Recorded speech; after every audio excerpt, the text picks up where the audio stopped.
Merci, Monsieur le maire. Le président de notre groupe a déjà eu cet échange avec Monsieur Boré mercredi en conférence des présidents. Nous sommes désolés, mais nous considérons qu'on ne peut pas comme cela nous demander de voter en bloc des subventions derrière une délibération intitulée comme la 19.1 « Attribution de subventions à divers organismes ».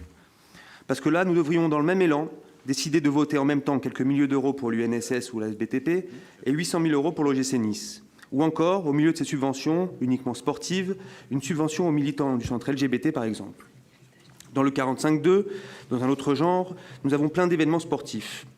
Mais on peut, par exemple, s'interroger sur la dimension communautariste du club Étoile Jeunesse Culture et Sport, qui est une activité sportive bien reconnue, mais affiche tout de même un drapeau tunisien dans son logo et souhaite le Ramadan et l'Aïd sur sa page Facebook et évoque le zakat, qui est tout de même l'un des piliers de l'islam.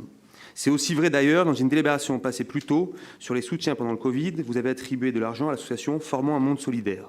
Ça sonne sympa, sauf qu'auparavant, cette association totalement communautariste s'appelait Fédération des musulmans du Sud, et était clairement dans l'orbite des frères musulmans et d'ailleurs de la mosquée El-Nour.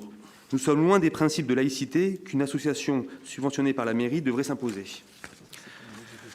Donc, dans ce genre de situation, on ne peut pas faire le choix de soutenir certaines opérations et pas d'autres, parce qu'on considère qu'on ne peut pas, quelque part, nous forcer la main dans un sens ou dans un autre.